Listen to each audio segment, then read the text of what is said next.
Bonjour, bienvenue dans la série sur la physique des particules. Alors on définit le commutateur de deux matrices AB comme AB égale AB moins BA. On en avait déjà parlé dans la définition formelle.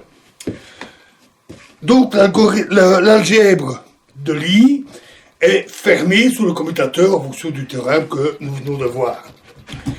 Le théorème qui suit est très important. Il nous dit qu'un homomorphisme de groupe de Lie conduit naturellement à une application entre les algèbres qui correspondent.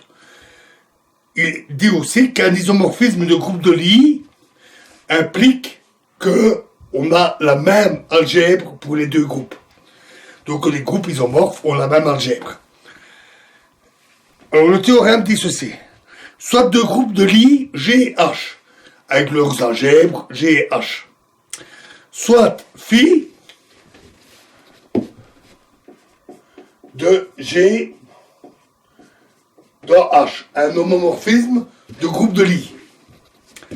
Alors, il existe une unique application réelle, linéaire, phi tilt de G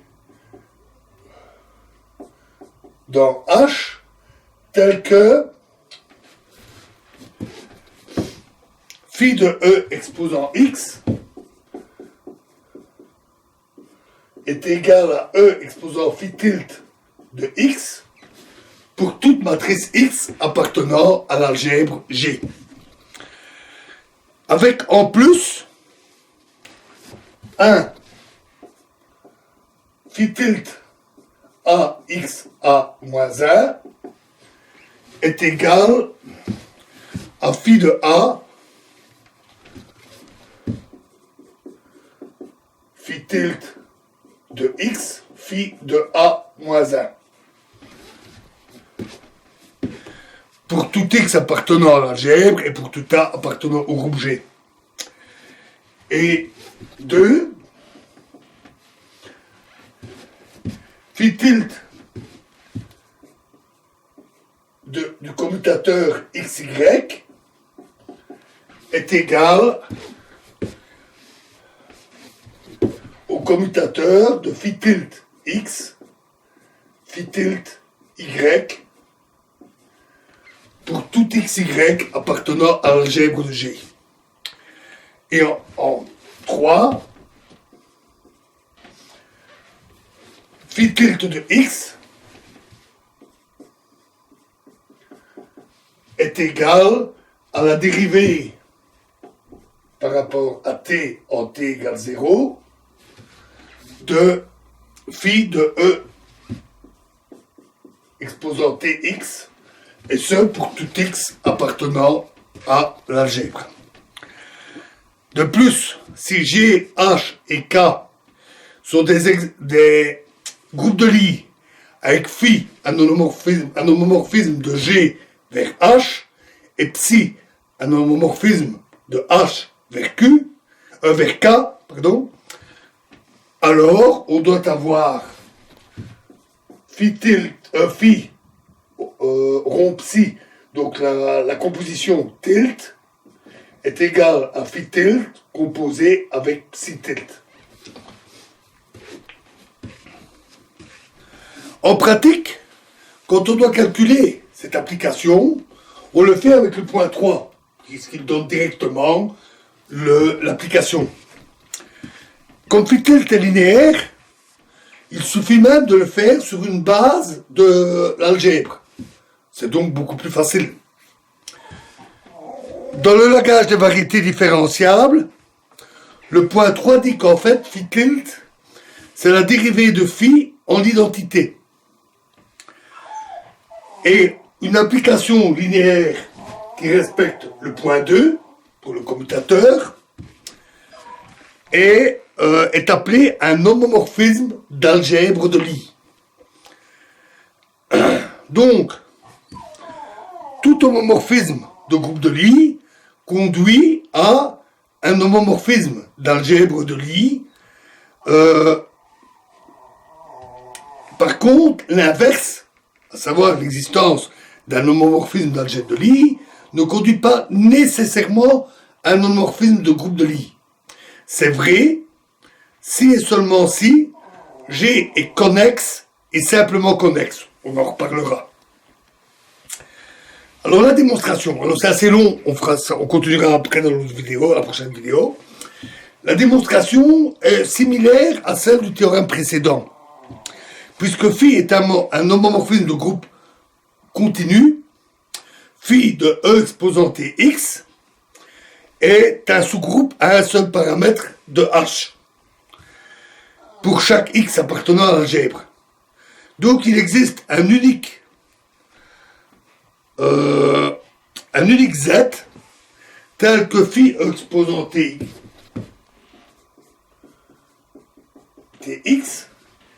est égal à E exposant Tz pour tout t. Et ce z est dans l'algèbre H, puisque E exposant Tx, Tz égale phi E exposant Tx, qui est dans H, pour tout t. Donc, on peut définir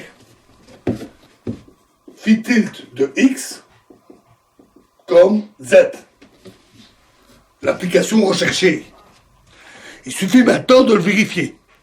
Et on va le faire en plusieurs étapes pour vérifier toutes les propriétés données par le théorème. Première étape. Phi de E exposant x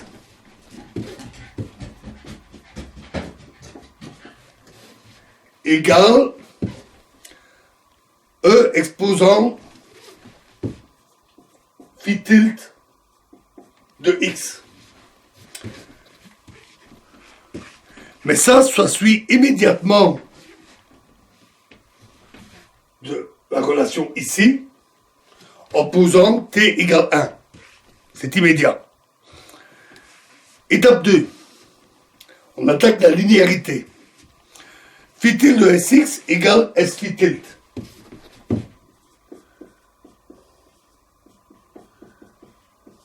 Phi tilde de x. En fait, c'est immédiat aussi.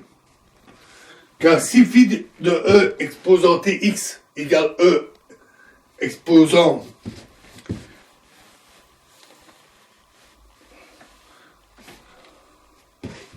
si phi de E exposant Tx égale E exposant Tz, alors phi de E exposant Stx égale E exposant Stz. Puisque c'est vrai pour tous les réels. Et donc, on a la relation ici.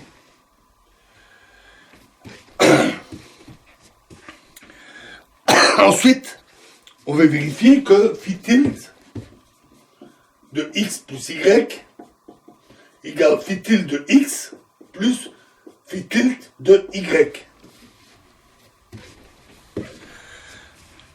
Selon la première étape, E exposant t phi tilde x plus y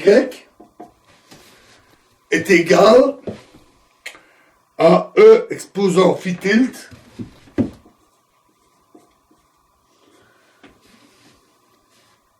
x plus y, pardon, de t fois x plus y.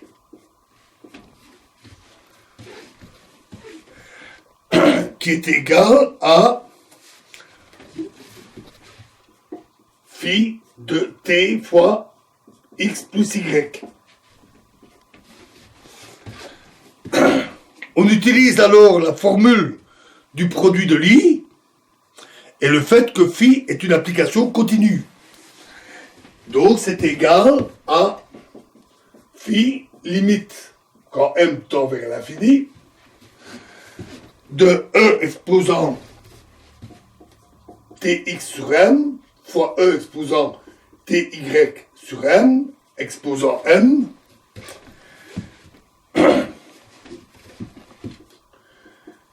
qui est égal à la limite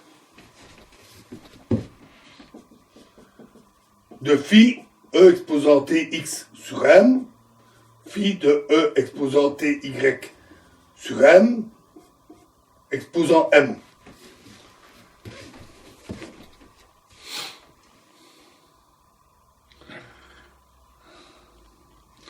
Et donc, E exposant T fixe Y est égal à... On peut intervertir... excusez-moi, donc c'est égal à la limite, toujours quand M tend vers l'infini, hein, de E exposant T phi tilde de X sur M fois E exposant T phi tilde de Y sur M exposant M.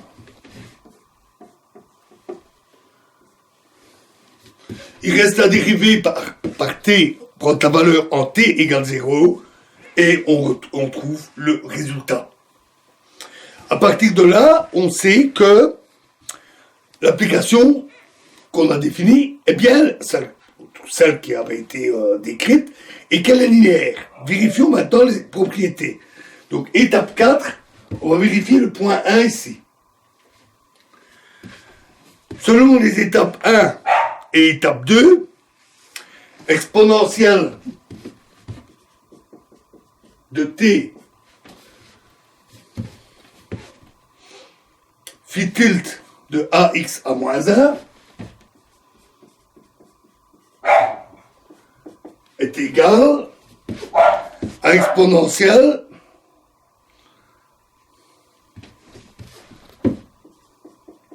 de phi tilde t ax à moins 1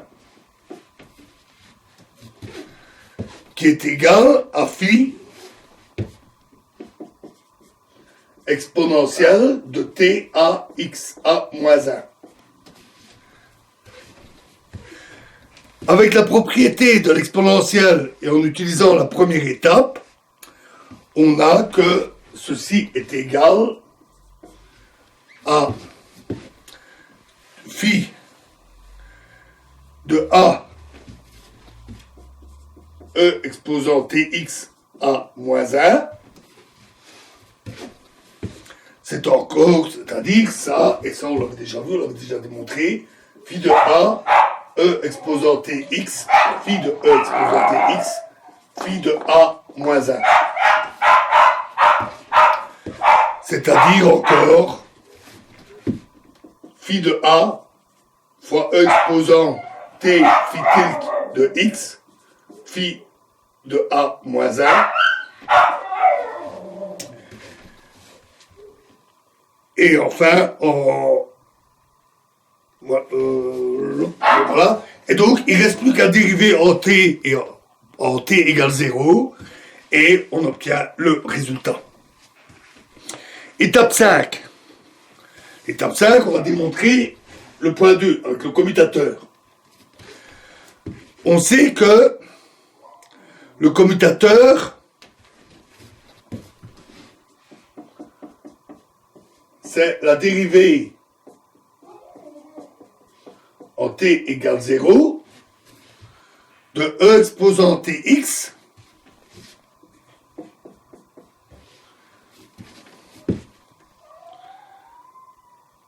y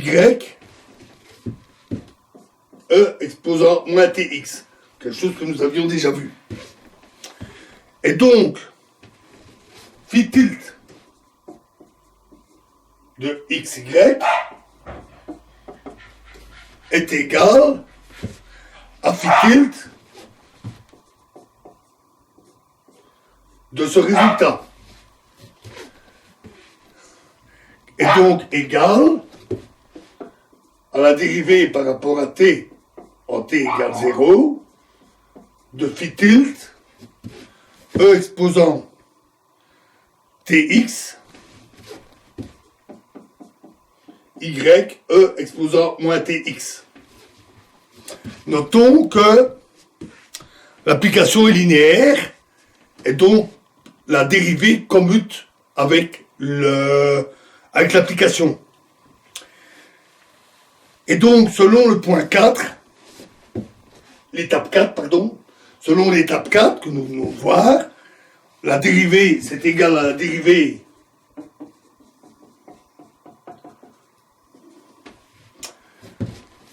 en t égale 0, toujours, de phi e exposant tx fois phi tilde y phi de e exposant moins tx. C'est-à-dire encore, toujours la dérivée, d sur dt en t égale 0, de phi tilde, de e exposant t phi tilde y, phi tilde de phi tilde de x, phi tilde y, e exposant moins t phi tilde de x, qui est égal au commutateur de phi tilde x et phi tilde y, en refaisant la transformation dans l'autre sens. Et donc, nous avons démontré le point 2. Alors, il reste encore un peu à voir, reste à voir le point 3, ainsi que la relation ici. Ça ne sera plus très long. Nous terminerons cette démonstration dans la prochaine vidéo. Nous verrons encore un petit peu les propriétés des algèbres de Lie, plus beaucoup, et nous passerons à ce qu'on appelle l'application exponentielle. Je vous remercie.